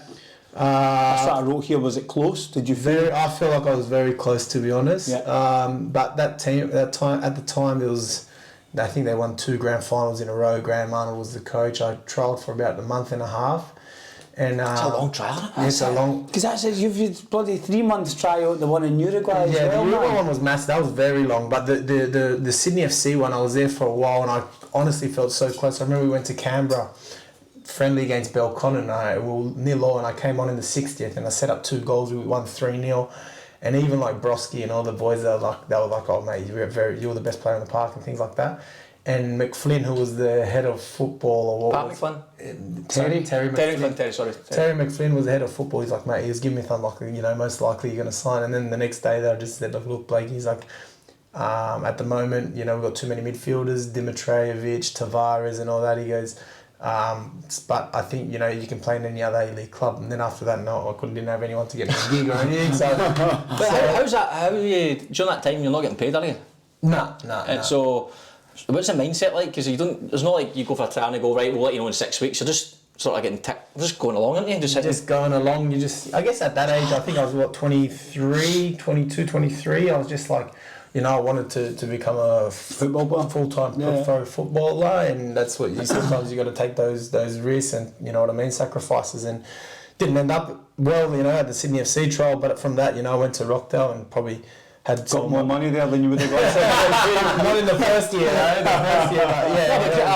Credit to you, because you said you want to be a pro football player and that's what you have to do. Not a lot of lads, 'cause I know a few lads who've left Australia, went overseas. They get like 1 knockback, or they don't want to go on trial for these lengthy periods. I don't want to go on trial for like 4 weeks. They want to go there, fair enough, a trial for like a week or 2, but then they go, oh well, this is a lot of shite, or I'm getting asked around too much, not realising that even to have the opportunity, however long it takes, and then to get picked off, because there's millions of people who would 100%. give anything to be in that situation, man. So fair play to you, man. It's not easy to do. Yeah. So then I came back to Australia, and I was like, all right, let's try. Then Rockdale I saw they actually played a FFA Cup game against Melbourne Victory. And the coach was someone that coached me when I was at St George, Riborowski, and I was like, oh mate, what's going on? You know, I'm back in the country. And they apparently called Sydney FC because Paul Reed was playing at Sydney FC at the time when he was the coach as well, like player coach. And they called me and like, oh yeah, come have a training session. And from then I signed, and so 2016 to 2018 I was at Rockdale, and it was a good season there. So that was probably one of my best time, as in like the most enjoyment and things like that. You know, I love playing every week in, week out Rockdale then, and now obviously. So I actually came to watch a couple of games when you played for them. Yeah, you were like one of the main. No, genuinely, you were one of the main men at that point, running about the pitch. All the fans are loving you. I remember that. I didn't know who you were. Yeah, I think your hair seemed a bit bigger, man. Getting older, getting thinner. But I remember that. I did remember, because you obviously stick out because of the barnet. I remember you at the time. 2018, mate, Brunei. So what happened after Rockdale? After Rockdale, I still wanted to go play full time. You know, that was the idea. And I thought I had 3 good seasons, like pretty good seasons, and then I was like, oh, how am I going to get? And I was asking agents and people that I knew from Uruguay and things like, can you give me a trial? Can you give me a trial? At first I asked, could you give me a club? And then I was like, oh no, definitely from NPL, I'm not going to get a straight contract somewhere else. So I was like, look, give me a trial. I said, I'll pay for accommodation, flights, whatever I have to do. I just want a trial. Like at that stage, I was so confident that all I needed was a trial and I'd get something. And honestly, my Facebook Messenger was just like 30 people, just my video and CV, just any agent or any person that was involved in the football. I wouldn't even say hello, I'd just send it through. And one guy popped up and he's like, oh, I can get you a trial in Brunei. I was like, Brunei, where's that? You know, I didn't even know where it was. And he goes, but they play in the Singapore League and things like that. And he goes, and I'll also can get you a trial in the USL in the States at Tampa Bay. He goes, but the Tampa Bay trial overlaps the Brunei one. I was like, okay. So I was like, all right, I'll go, let's go Brunei it was a 2-week trial in Brunei, and then it was a 3-day trial in Tampa Bay, but within that second week of the Brunei, I was like, oh, let's just go for a week to Brunei, and I'll get on a plane straight from Brunei to the States and trial. You know, I was just willing to do whatever I Quality, man, that's brilliant. And I get to Brunei, and I thought it was just, I was going to go trial, maybe just with the team already, right? It was an open trial. Oh, no. 26 players from different countries, right? All staying in the same hotel from Ghana, Argentina, England, people that have played League 2 in England. There was Russians, Belarusians, it was Ukrainians, mate. I was like, what is this? I was like so surprised. I was like, what have I got myself into, you know? And the gaffer was from England as well. He was Tony Pulis's assistant at Stoke. Oh, yeah. Oh, wow. And they only had 3 foreign spots, so they had to pick from 26 players, 3 foreign spots. And all we did was 11v11 game, right? Like 36-degree heat. It's so hot in Brunei. Full 90-minute game. I wasn't 90 minutes. I think they played like 2 30-minutes from what I remember. And we all get in the minibus together, all play, go there, and then just like a game 11v11, go play. And the Crown Prince, so he was the owner of the club, so he'd go and watch, and he'd like kind of select the team. He'd be in his air-conditioned box watching like. He's the king's son. Like, they got a lot of coin being Brunei, you know what I mean? Mm-hmm. And he'd just sit there watching the game, and it was just 11v11. And I'm like thinking, what the fuck? Like, how, you know, you got to stand out. Otherwise, they're picking 3 players. They pick 1 centre back, 1 midfielder, and 1 striker. Yeah. And then I did the week trial, and I was like, mate, surely I'm not going to get it. So you just played 11v11 every day? Pretty much every day, or then we did like 5v5s. For 2 weeks? Well, I went for a week. Okay. The others were there for 2 weeks, and I was like, oh, surely for a week, like, you know, I'm not going to get this. I go to Tampa Bay, and I trial for 3 days at Tampa Bay, and the assistant coach after the second day was like, look, mate, you know, you're on the radar, most likely we want you. And I get an email from Brunei, from my agent, or not from the guy that got me the trial, saying that they want to sign me in Brunei. I was like, fuck. So at the end of the day, I went back and signed in Brunei, so yeah. But what appealed to you?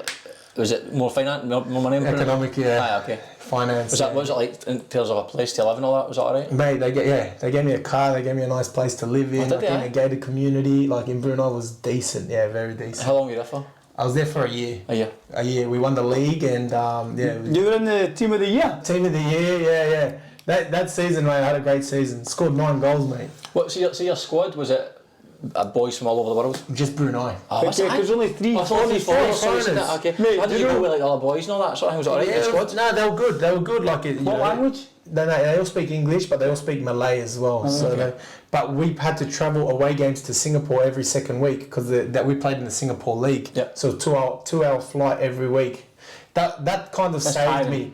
No, but it kind of, because in Brunei it's there's not much. There's no bars. There's not much going on. Oh, really? Singapore's good, but I don't know. Singapore's decent. So every time we went away, it was like, you know what I mean? Yeah. So Brunei's a nice country, like nice beaches and things like that, but there's not much happening. Yeah. Okay. So I had there was an English defender who used to play at Bristol Rovers, I think it was. So and he signed there. So we got along very well and just So that was decent. So yeah. Quality. Yeah, no, that was a good experience. Some experience. I was going to say some experience. It's mad. See, just thinking about that, turning up for a trial in another country and there's just 26 bodies. All going for the same track. What's happening, man? Because I was there and I saw a few and I was like, they look like footballers. And I was like, surely not. And I just saw another one. I was like, and they're like, oh, you here for the trial? I was like, yeah, are you? It's like, yeah, so are we. And then it's like everyone eating dinner together. 20. You think you're going to cross just you by yourself training with a team? It's like, fuck's sake. No, mate, that was nuts. Yeah, that was like, what's going on? That's a stitch up, that, isn't it? That's big time. Football's mental, isn't it? Like, you don't... These are all the things that you don't really know about. Because, again, especially young boys, they see the elite level of football thing. I want to be a football player. But like you've been a professional. That's a professional football. Like professional football's played at all different countries in different ways to get there. Things people do. Yeah. But do you know what, mate? I think that what Gary says is like it's a huge testament to you for persevering and grafting, and because it wasn't easy. Nah, do you know what I mean? Yeah, I think at that stage, that was just mentally. I just wanted to do that and try. You know what I mean? Play football and then go abroad and do something. So was there any good seeing that trial? What was there any players who you thought? Did you start and go, I've got this, or did you think fuck, it was good standard here? I thought I did really well. I was like, okay, I'm in for a chance. But there was others like in different positions that said some had played Champions League. Oh, really? Like, in like some, I don't know, like one of European countries. Yeah, European, like a Romanian club and things like that. They played Champions League. They played for like an African, like I think one of them played for like the Ghanaian national team and things like that. I was like, mate, I don't know how to work. Honestly, I was just like, I was just surprised. So they do a trial. Apparently, they do a trial every year. Oh, and there's other clubs that do it similar as well, like in those Asian countries. That's class. Because I think the Asian countries are worried about like just getting a player that maybe comes injured or that cause by looking at a video because they've been stitched up so many times, they want to see them live to see. You know what I mean? But 22 players is nuts. And that led to you going to Spain.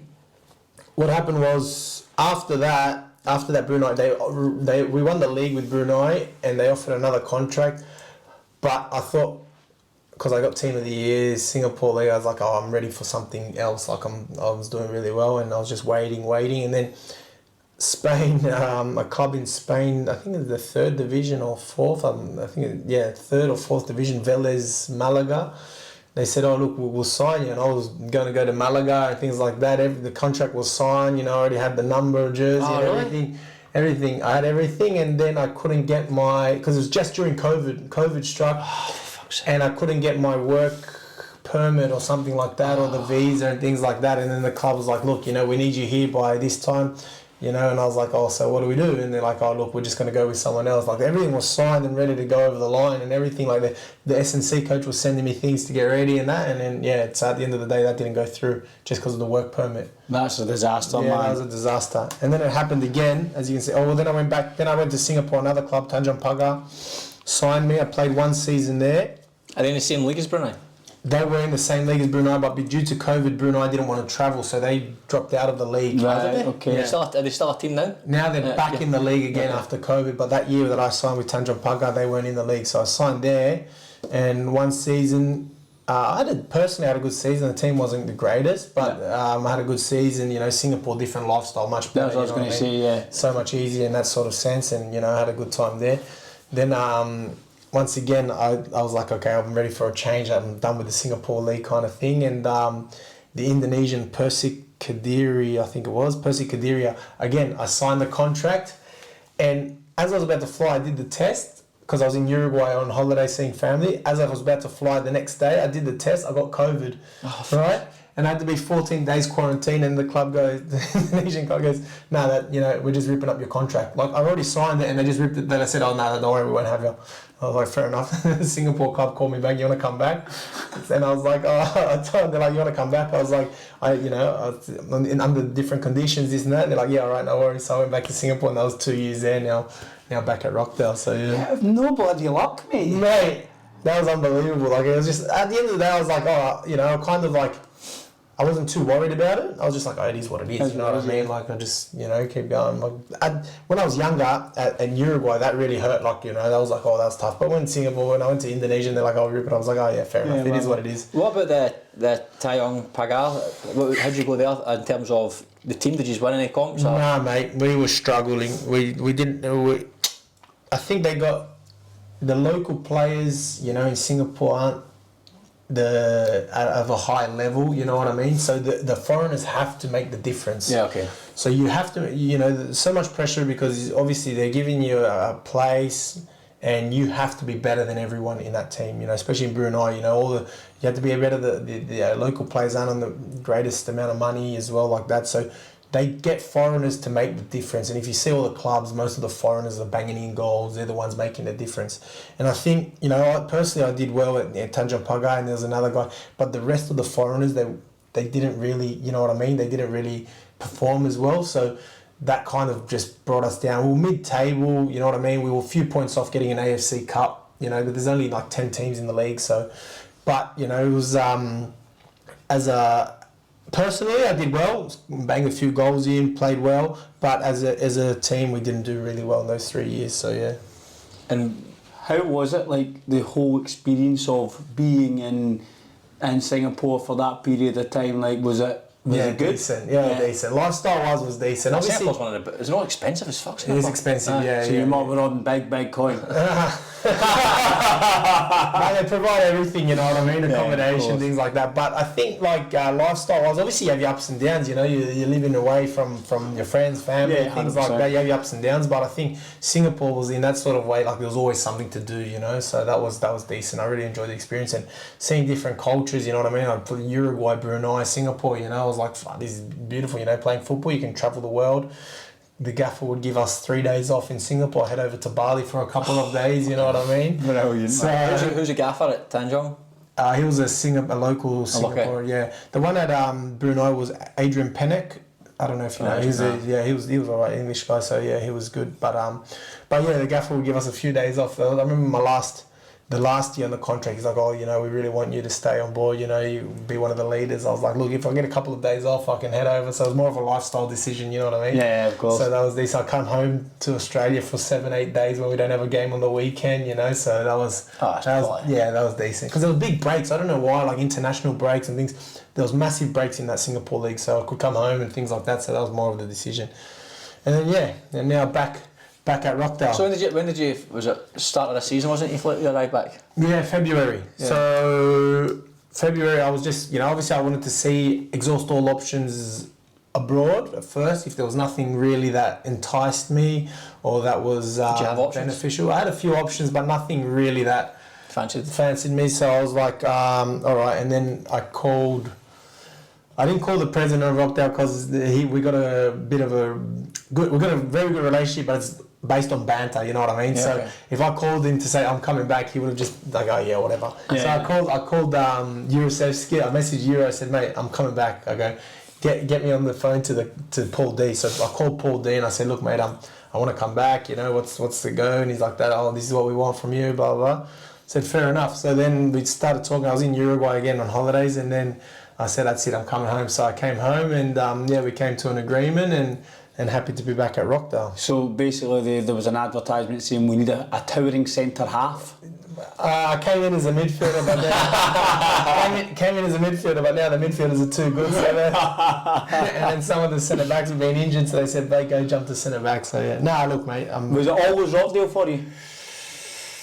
I think my heart always at Rockdale. There was obviously offers in the Victorian NPL. There was some here in New South Wales, and I was close to signing elsewhere, but I think, you know, just Rockdale, from what I had in previous history and the fans and the people at Rockdale, and obviously Jurasevski, Sorgi and Bay and Tonu got in my ear and for the good, and I was just happy to come back to Rockdale. So yeah, you know, it's close to home, and obviously I got that connection with the club and the fans and that, so it's happy. Yeah. So obviously the season's going pretty well at Rockdale. Like, are you happy with your decision in terms of leaving overseas, coming back to Australia, etc.? Totally, yeah, 100%. That's probably the best decision I've made. Like, obviously I had a bit of an injury at the start of the season, and you know, wasn't getting much game time, but even then, you know, I was happy training every day, going to see the boys, the change room and all that. So it's probably, yeah, definitely the best decision, and obviously at the moment nothing's wrapped up, obviously, you know, football wise, but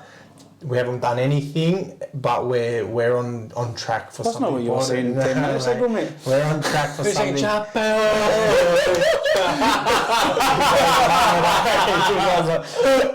don't want to say it, but we're on a good track. So we just, you know, as I said, just focusing on the next game, which is Sutherland, and don't want to go ahead of that. So, but you wrote here, minor premiership wrapped up. Yeah, you've read that. That's a stitch up. Oh, mate, done me. Yeah, so obviously there's 3 games to go, but you're in a good position. Obviously, the club are it's in your hands. Looking forward to finals football. Look, yeah, finals football is always, you know, you want to play those big games, you know what I mean? Like the other game against Newcastle Jets was a good game, you know, in front of the fans. So those games, obviously you want to be the best team over the 30-week period, which is, everyone as a footballer knows that, you know, the most consistent, that's why you play it. But also these big games, you just love it, you know what I mean? Like the fans, everything, the feeling before the game, during the game. So yeah, I'm buzzing for it, buzzing. But as I said, you know, I'm not really thinking that far ahead, just Sutherland at the moment, and then we'll go from there. On your return to Rockdale, mate, who are the best people in your changing room? The best people in the changing room, as in banter-wise? Of course, mate. You've got to get... Look, obviously you guys know Robbie Speranza's probably up there as well, and then we got Chalaki, and Chalaki's got his decent banter, mate. Good value, and obviously Bay, Euro, all the boys, Sorgi, so yeah. There's quite a lot of good boys, but banter-wise, like I only speak to a few of them bits and bobs, but they all seem like good lads. Yeah, top lads. Yeah, this is change room, very healthy, very good. You know, bunch of lads, and the banter's pretty top. You know, it's good in there. Good, mate. And I'm between Buddy Bay on my right hand side, and then Robbie Speranza. Oh, mate. Does he ever have his top on? Who, Robbie? Nah, barely. Looking at the season, mate. Obviously, you have done really, really well. There was one big, massive shock when you... Was that when Blake started? That was when you moved to centre back. When I scored a goal. The Marconi game, bit of a one-off, obviously. I don't think we said on here, we've never seen a team that's won in a league lose so heavily. What happened? Dark day, mate. That was one of those... That was a dark day, I tell you. Like, I've never felt so, like, I don't know. Lost? Mate, not even during the game, like even afterwards and that, like it was just a depressing moment, like it was so bad. No, but I think even as somebody, I was not in any way involved in it, but I remember I was at the draw, the Australia Cup draw, and me and the gaffer and one of the boys went for a pint after the draw, and we're like, fucking 2-0 up, and then just chatting away, and I'm like, I can follow up. To the point I think, is something wrong with this fucking app? It was mental. So even like, my head was like, something's not, what the fuck's happening here? That's what I mean from that point of view. Like, for us as outsiders, it was like, what the fuck's going on? Like, it was just mental. So that's what I'm asking from your point of view. Like, what happened? Was it just... I had messages the next day of people I don't even know. I was the same, man. People I don't even know. I'm like, oh, mate, fire out. They just pop up now, you know what I mean? Yeah. I'll put my hand up. That was shit. That was probably one of the worst games I've ever played, and you know, I'll put my hand up and I'll take responsibility at the end of the day. But obviously, you know, 9-0, it's not just... It's not 100%, man. No, I know, it's just one person. But I think, you know, at the same time, we were going into games bossing teams before that. Like, we were flying, you know what I mean? And it kind of felt like at that time, you know, we were pretty much untouchable.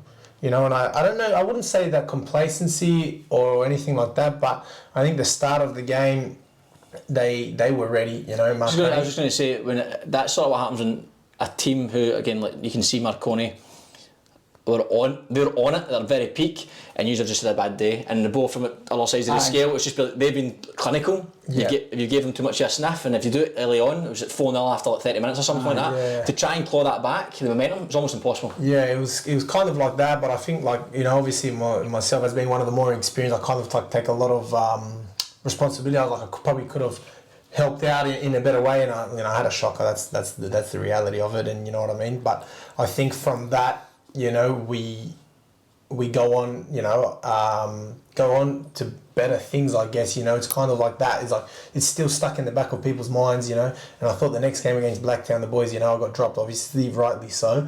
But the boys went on and just gave in a performance against Blacktown that you're like, okay. What was the Blacktown score again? 2-1. It was only 2-1, but the boys were just battling, you know. And the boys that came on, we came on, and it was just like a whole squad. You know, like the performance that no one was like, okay. And I kind of, it was a bit of a wake-up call, you know, for everyone kind of thinking that. Grounding, isn't it? It's like, it brings you back to earth a wee bit, as you said. Yeah, 9-0, like maybe if we lost 1-0 or something like that, it would have been like, oh no, boys, we're still good, you're alright. But that 9-0 was like, hey, we have to fucking turn I've got a lot of work to do here, especially after last year, Rockdale being so close, and then that's right, losing it near the end. But maybe it brought you closer together, I suppose. I mean, realising like we've got lads, we're on the same goal here. I think that you're always going to have bad moments, be it individually or collectively as a team. But I think that to bounce back in the way you bounce back, it's only 3 points in the day, test of character. It's only 3 points. 100%. Someone said to me, it's like, it's better 1 9-0 game than 9 1-0 games. It's only 3 points, man. It's really just massive. It's just like you look back and it's a 9-0. It was shocked. That's we've said it multiple times. It was verging on investigating. Like, what the fuck's just happened here? 9-0. Yeah, it's just like, you know, all the players take responsibility. Like, there's nothing, you know. It's just like when there's 5 or 6 that have a bad day or something like that, or something. And Marconi are a good side. So you're playing against a good group of players. You can't give those players that many chances. They're going to punish you. That's right. Newcastle obviously moving on to something different, positive. I would say you played Newcastle last week in the Australia Cup. How was that for you in terms of standards? I think like positive in a way that I think that some of the Rockdale boys are quite disappointed, even though it was a good event, you know, fans were out, everything was good, we played good football. I think the result, you know, because we're in a stage where like we can match it, you know what I mean? Like if not, we should have won that game in a way, you know what I mean? So the boys were a little bit disappointed, and obviously so, because a 2-1 loss against Newcastle. I don't think the standard, I think obviously, you know, they train every day and things like that, but I think the gap between NPL and A-League, even if there is a gap anymore, I'm not too sure, but it's not really there. There's not really a gap, I don't think, you know.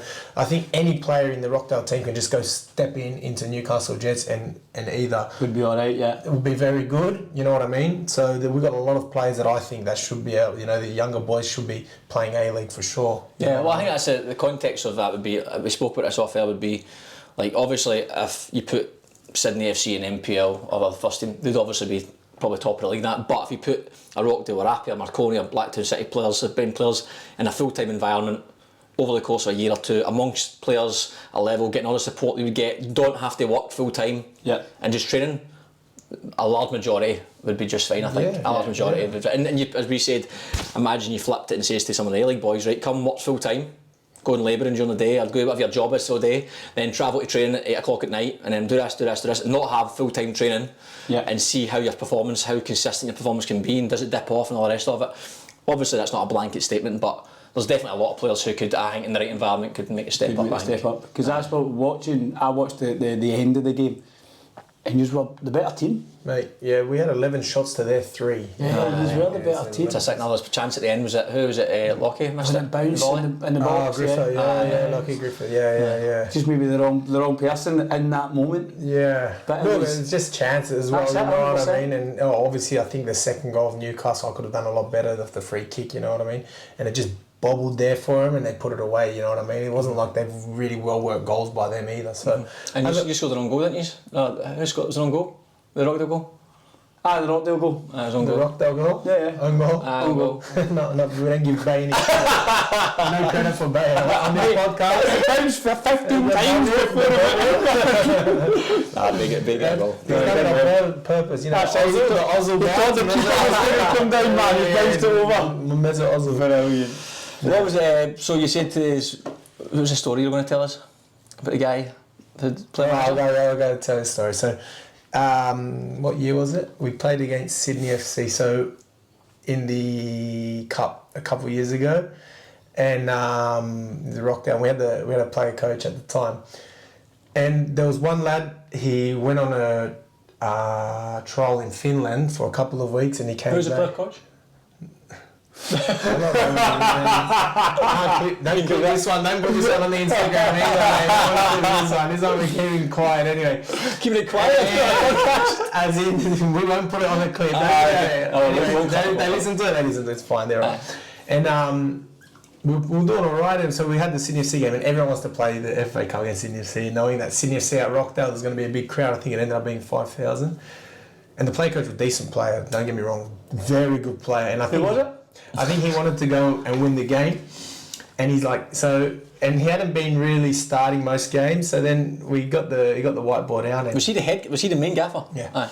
He got the whiteboard out and he started putting the team together. And he goes, "All right, this is midfield. Like I've never seen him do this before. Like why is he writing it as like it's all suspense, you know?" Everyone wanted to play, and I'm like, "Oh, fuck, get my name in there, please." Get my name.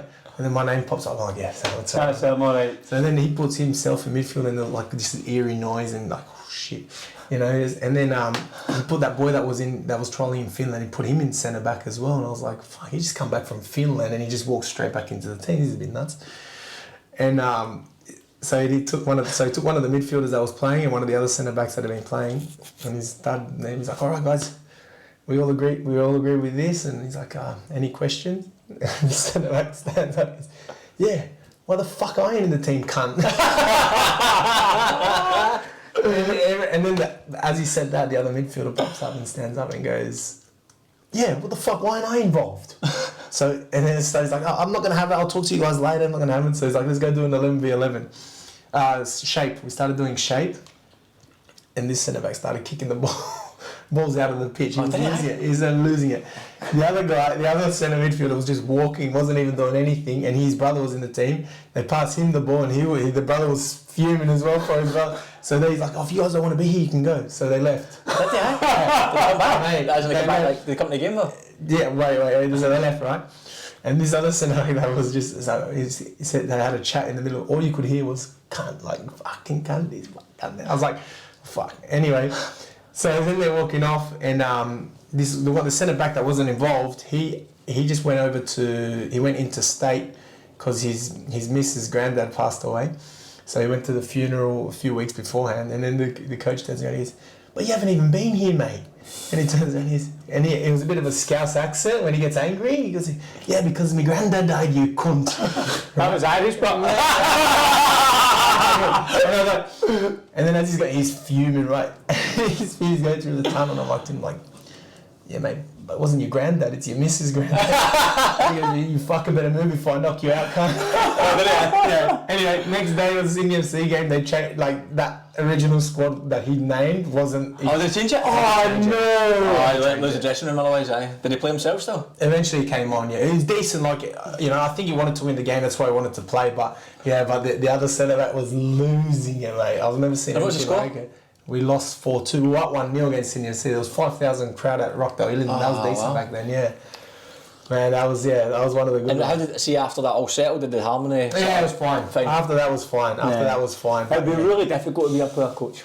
Yeah. Has anyone done it successfully ever? Dead difficult job. I think Graham Arnold did it at Northern Spirit back in the NSL days. Yeah, I think so. Very tough game. He was good, mate. He was really good footballer, like, and good coach. It just, I think that situation, everyone wanted to play that game. You know what I mean? It was like the first game of FA Cup kind of thing. First few years, all the young boys wanted to play, and he thought I reckon he could have done a job. Probably could have done better than what. But he just, you know, I think in that situation he's got to take a step back. Yeah. But yeah, that was one of the good ones. Wow. Right, classmate. So, that's good. Not doing predictions. You're not doing predictions? Not doing predictions. So the games I've written down here, I'm going to... Oh, Craig's done us again, man. He's 7. I know. But what we're going to do, mate, with these games is we'll send everyone on 7 and 8 these games to pick a winner. We'll do that today. Right. And then we will have a leaderboard over the next 3 only weeks. 24 hours, I think people get back in time. 100%. Did you get 10? That's decent. That's very good. As I said, you shafted me for 11. That last minute goal. Very good, mate. I've had that I one don't know why you're going before. against us anyway. I don't know why you're going against us. It's the only time I did. Because Wolves away is a tough game, and it was a tough game as you found it. It was a very tough game. It was a tough game. So actually, that's what we'll do. We'll send this out today in the next hour or so to everyone on 7 and 8. We'll just send Quite a few on 7, isn't there? No, not. So hold on. How are we going to do it? So we're going to send out this fixture list to the people on 7 and 8, right? Yep. They all predict, and then what's the crack after that? Then we'll do it again next week and the week after. So all those people will all get a chance to predict the next 3 weeks. 3 weeks. And then it's a new league table basically. Yep, there'll be a winner. Right. Okay. So just take one winner. If it's not, we need to go to finals. Aye. Right, okay. Finals where they say there's a top 2 tied or whatever. Maybe I think we should also give it Ali McKee. Ali McKee starts with 1 point because he's 1 point ahead of everyone else with 7. I don't know about that. I feel like just qualifiers first from scratch. Okay. This is what we decide on. What do you guys like total? Do you guys have a total I've got between you total. two? He's smashing me, man. Really? And we tell her a guess as well. Oh, okay. But we actually done it because obviously when Chaz and I started this, we're like, what do we know like about NPL? Like we've been in NPL for a while, but we still like we don't know how much knowledge we've got about it compared to we'll get some players on. But then we quickly found out that we actually had more knowledge than most of the players across all 3 leagues of players and different teams and that sort of thing. So then we said right, okay, we'll combine our scores, ours and then the guests and see if we've got more than all the guests combined. But I think I'm smashing, I guess. Gary's smashing. I'm only 5. But mate, like it's honestly someone it's mental. Yeah. a 50-50 something. Aye. Like, obviously, you boys have been pretty consistent, Marconi's been pretty consistent. There's a few teams like Mount Druitt, etc. But when you get into NPL 3 now, it's a complete 50 toss of the coin. Yeah. So we've got, I think there's 1, 2, 3, 4, 5 on 7. Do you know who the 5 is? Yeah. So Alan McKee's on top on 8. Alan Key's got 8, Bay's got 7, Dom Costanzo's got 7, Jason Romero's got 7, Perco and Craig Noon both have 7. Okay. 2 gaffers in there. 2 gaffers in there, 3 players. So aye, we'll send that out today. So that's 6 total. 6 total. 6 total, aye. Oh, we said we're going to have a top 6 anyway. No, so that's the top 6, done. Okay, so sound. We'll send that to the boys and get a... Okay, cool. Blake, thanks for coming on, Thanks, mate. lads. Do you know what, Appreciate mate? it. Blake's been bugging me for about 10 weeks straight to get on, man, and eventually we're here. Cheers.